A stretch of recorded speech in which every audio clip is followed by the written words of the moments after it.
16 सोमवार व्रत कथा। मृत्यु लोक में भ्रमण करने की इच्छा करके एक समय श्री भूतनाथ भगवान भोलेनाथ माता पार्वती के साथ मृत्यु लोक में पधारे। भ्रमण करते करते दोनों विदर्भ देशांतर्गत अमरावती नाम की अति रमणीक नगरी में पहुंचे। अमरावती नगरी अमरपुर के सदा सब प्रकार के सुखों से परिपूर्ण थी। उसमें वहां के महाराज द्वारा बनवाया हुआ अति रमणीक शिव जी का मंदिर था। भगवान शंकर भगवती माता पार्वती के साथ उस मंदिर में निवास करने लगे। एक समय माता पार्वती भगवान भोलेनाथ को प्रसन्न देख मनोविनोद करने की इच्छा से बोली, हे महाराज, आज तो हम दोनों चौसर खेलेंगे। शिवजी ने प्राण प्रिया की बात को मान लिया और चौसर खेलने लगे। उसी समय मंदिर का पुजारी ब्राह्मण मंदिर में पूजा करने आया। माता पार्वती ने पुजारी से प्रश्न किया, पुजारी जी बताओ, इस बाजी में से हम दोनों से किसकी जीत होगी? वह ब्राह्मण बिना विचार स्थिरता से बोल उठा कि महादेव जी की जीत होगी। बड़ी देर में बाजी समाप्त हो गई और थोड़ी देर में ही बाजी समाप्त हो गई और पार्वती जी की विजय हुई। पार्वती जी बहुत क्रोधित हुई और ब्राह्मणों को झूठ बोलने को अपराध के कारण शाप देने को उद्यत हुई। भोलेनाथ ने माता पार्वती को बहुत समझाया, परंतु उन्होंने ब्राह्मण को कोढ़ी होने का शाप दे ही दिया। कुछ समय बाद पार्वती जी के शाप पुष्प पुजारी के शरीर में कोढ़ पैदा हो गया। वह अनेक प्रकार से दुखी रहने लगा। पुजारी को शाप कष्ट भोगते हुए जब बहुत दिन हो गए, तब एक दिन देवलोक की अप्सरा शिवजी की पूजा हेतु उसी मंदिर में पधारी। पुजारी के कोढ़ के कष्ट को देख उसने बड़े दहमाव से उससे रोगी होने का कारण पूछा। पुजारी ने निसंकोच सारी बातें उन्हें बता दी। वे अप्सराएं बोली, हे पुजारी, अब तुम अधिक दुखी मत होना। भगवान शिव तुम्हारे कष्ट को दूर कर देंगे। तुम सब व्रतों में श्रेष्ठ 16 सोमवार का व्रत भक्ति भाव से किया करो। पुजारी ने अप्सरा से विनम्र भाव से 16 सोमवार व्रत की विधि पूछी। अप्सरा ने बताया, सोमवार को भक्ति के साथ व्रत करें, स्वच्छ वस्त्र पहने, संध्या उपासना के बाद आधा सेर गेहूं का आटा लें, उसके 3 अंग बनाएं और घी, गुड़, दीप, नैवेद्य, पुंगी फल, बेलपत्र, जनेऊ, जोड़ा, चंदन, अक्षत, पुष्पादि के द्वारा प्रदोष काल में भगवान शंकर का विधि से पूजन करें। तत्पश्चात 3 अंगों में से एक शिवजी को अर्पण करें, बाकी 2 को शिवजी का प्रसाद समझकर उपस्थित जनों में बांट दें और आप भी प्रसाद पाएं।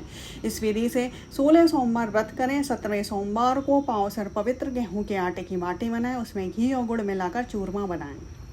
भगवान भोलेनाथ को भोग लगाकर उपस्थित भक्तों में बांटें। इसके बाद कुटुंब सहित प्रसाद लें तो शिव जी की कृपा से उसके सभी मनोरथ पूर्ण हो जाते हैं। ऐसा कहकर अप्सरा स्वर्ग को चली गई। ब्राह्मण ने यथाविधि 16 सोमवार का व्रत किया और शिव की कृपा से रोग मुक्त होकर आनंद से रहने लगा। कुछ दिन बाद शिवजी और पार्वती फिर उस मंदिर में पधारे। ब्राह्मण को निरोग देख पार्वती ने ब्राह्मण से रोग मुक्त होने का उपाय पूछा तो ब्राह्मण ने 16 सोमवार व्रत की कथा सुनाई। पार्वती जी अति प्रसन्न हो ब्राह्मण से व्रत की विधि पूछकर स्वयं व्रत करने को तैयार हो गई। व्रत करने के बाद उनकी मनोकामनाएं पूर्ण हुई और उनके रूठे पुत्र स्वामी कार्तिकेय स्वयं माता के आज्ञाकारी हुए। कार्तिकेय जी को इस विचार परिवर्तन का रहस्य जानने की इच्छा हुई। वे माता से बोले, हे माता, आपने ऐसा कौन सा उपाय किया जिससे मेरा मन आपकी ओर आकर्षित हुआ? पार्वती जी ने वही 16 सोमवार व्रत की कथा उनको सुनाई। कार्तिकेय जी ने कहा, इस व्रत को मैं भी करूंगा, क्योंकि मेरा प्रिय मित्र ब्राह्मण बहुत दुखी दिल से परदेश गया है। हमें उससे मिलने की बहुत इच्छा है। कार्तिकेय जी ने भी इस व्रत को किया और उनका प्रिय मित्र मिल गया। मित्र ने इस आकस्मिक मिलन का वेद कार्तिकेय जी से पूछा तो वह बोले, हे मित्र, हमने तुम्हारे मिलने की इच्छा करके 16 सोमवार का व्रत किया था। अब तो ब्राह्मण मित्र को अपने विवाह की बड़ी इच्छा हुई। उसने कार्तिकेय जी से व्रत की विधि पूछी और यथाविधि व्रत किया। व्रत के प्रभाव से जब वह किसी कार्यवश विदेश गया तो वहाँ के राजा की लड़की का स्वयंवर था। राजा ने प्रण किया था कि जिस व्यक्ति के गले में सब प्रकार से श्रृंगारित हथनी माला डालेगी, मैं उसी के साथ अपनी प्यारी पुत्री का विवाह कर दूंगा। शिवजी की कृपा से ब्राह्मण भी स्वयंवर देखने की इच्छा से राजसभा में एक ओर जा बैठा। नियत समय पर हथनी नहीं आई और उसने जयमाला उस ब्राह्मण के गले में डाल दी। राजा ने अपनी प्रतिज्ञा के अनुसार बड़ी धूमधाम से अपनी कन्या का विवाह उस ब्राह्मण के साथ कर दिया। ब्राह्मण को बहुत सा धन और सम्मान देकर संतुष्ट किया। ब्राह्मण सुंदर राजकन्या पाकर सुख से जीवन व्यतीत करने लगा। एक दिन राजकन्या ने अपने पति से प्रश्न किया, हे प्राणनाथ, आपने ऐसा कौन सा भारी पुण्य किया था जिसके प्रभाव से हथनी ने सब राजकुमार को छोड़कर अपने आप को वरण किया? ब्राह्मण बोला, हे प्राणप्रिया, मैंने अपने मित्र कार्तिकेय जी के कथा अनुसार 16 सोमवार का व्रत किया था, जिसके प्रभाव से मुझे तुम जैसी स्वरूपमान पत्नी की प्राप्ति हुई है। व्रत की महिमा सुन राजकन्या को आश्चर्य हुआ। वह भी पुत्र की कामना करके व्रत करने लगी। शिवजी की दया से उसके गर्भ से अति सुंदर, सुशील, धर्मात्मा और विद्वान पुत्र उत्पन्न हुआ। माता पिता दोनों उस देवपुत्र को पाकर अति प्रसन्न हुए। और उसका लालन पालन भली प्रकार से करने लगे। जब पुत्र समझदार हुआ तो एक दिन उसने अपनी माता से प्रश्न किया कि हे माँ, तुमने कौन सा व्रत व तप किया है जो मेरे जैसा पुत्र तुम्हारे गर्भ से उत्पन्न हुआ। माता ने 16 सोमवार व्रत की विधि पुत्र को बताई। पुत्र ने सब तरह के मनोरथ पूर्ण करने वाले सरल व्रत को सुना तो वह भी राज्याधिकार पाने की इच्छा से हर सोमवार को यथावधि यह व्रत करने लगा। व्रत शुरू होने के बाद एक देश के वृद्ध राजा के दूतों ने आकर उसको राजकन्या के लिए वर्ण किया। राजा ने अपनी पुत्री का विवाह ऐसे सर्वगुण संपन्न ब्राह्मण युवक के साथ करके बड़ा सुख प्राप्त किया। वृद्ध राजा के दिवंगत हो जाने पर इसी ब्राह्मण युवक को सिंहासन में बैठाया गया। क्योंकि दिवंगत राजा के कोई पुत्र नहीं था, राज्य का उत्तराधिकारी होकर भी यह ब्राह्मण पुत्र 16 सोमवार का व्रत करता रहा। जब 17वां सोमवार आया तो विप्र पुत्र ने अपनी प्रियतमा से पूजन सामग्री लेकर शिव पूजा के लिए शिवालय में चलने को कहा, परंतु उसकी पत्नी ने उसकी आज्ञा की परवाह नहीं की और दास दासियों द्वारा सब पूजन सामग्री शिवालय भिजवा दी, परंतु आप नहीं गई।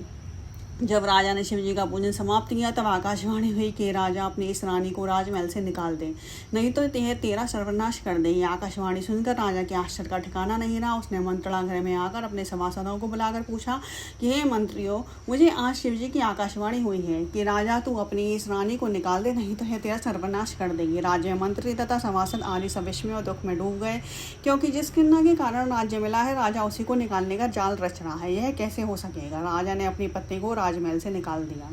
रानी दुखी हृदय से भाग्य को कोसती हुई नगर के बाहर चली गई। पिता पद प्राण फटे वस्त्र पहने भूख से दुखी धीरे धीरे चलकर वह ग्राम में पहुंची। वहां एक बुढ़िया सूत काट कर बेचने जाती थी। रानी की करुण दशा देखकर बोली, चल तू मेरा सूत बिकवा दे, मैं वृद्ध हूँ, भाव नहीं जानती हूँ। यह बात सुन रानी ने बुढ़िया के सिर से सूट की गठरी उतार कर अपने सिर पर रख ली। थोड़ी देर बाद आंधी आई और बुढ़िया का सूट रोटली सहित उड़ गया। बेचारी बुढ़िया पछताती रह गई और रानी को अपने से दूर रहने को कहा। इसके बाद रानी एक तेली के घर गई। शिव जी के प्रकोप के कारण तेली के सब मटके उसी क्षण चटक गए। तेली ने भी रानी को अपने गढ़ से निकाल दिया। अत्यंत दुख पाती हुई रानी एक नदी के तट पर गई तो नदी का समस्त जल सूख गया। तत्पश्चात रानी एक वन में गई। वहां जाकर सरोवर में से सीढ़ी से उतरकर पानी पीने गई। उसके हाथ का स्पर्श होते ही सरोवर का नील कमल के समान जल असंख्य कीड़ा में होकर गंदा हो गया। रानी ने भाग्य पर दोषारोपण करते हुए उस जल को पीकर पेड़ के शीतल छाया विश्राम करना चाहा, परंतु रानी जिस पेड़ के नीचे जाती उस पेड़ के पत्ते तत्काल गिर जाते।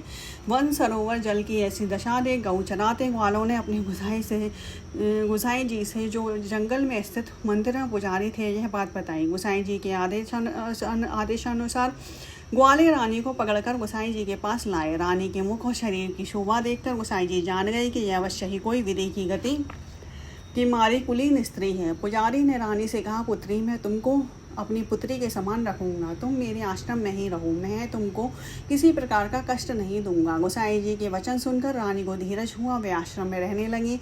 रानी जो भोजन बनाती उसमें कीड़े पड़ जाते, जल भर कर लाती उसमें भी कीड़े पड़ जाते। रानी यह दशा देख गोसाई जी भी बहुत दुखी हुए और रानी से बोले, हे बेटी, तुम्हारे ऊपर कौन सी देवता का कोप है जिससे तुम्हारी ऐसी दशा है।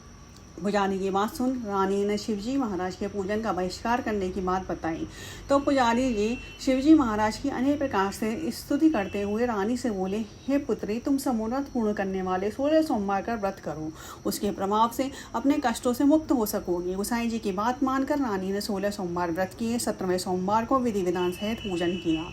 उस पूजन के प्रभाव से राजा के हृदय में विचार उत्पन्न हुआ कि रानी को गए बहुत समय व्यतीत हो गए, न जाने कहाँ कहाँ भटकती होगी, उसे ढूंढना चाहिए।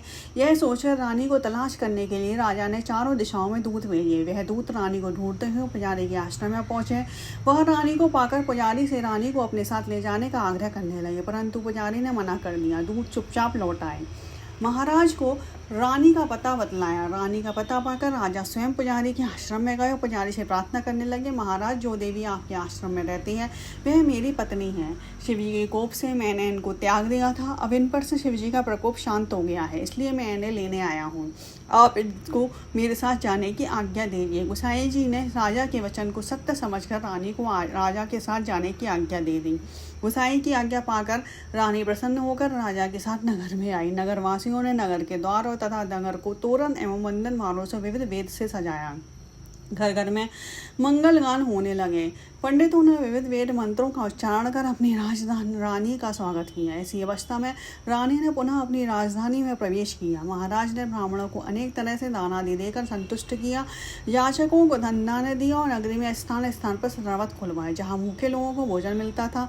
इस प्रकार से राजा शिवजी की कृपा का पात्र हो राजधानी में रानी के साथ अनेक तरह के सुखों का भोग करता सोमवार व्रत करने लगा।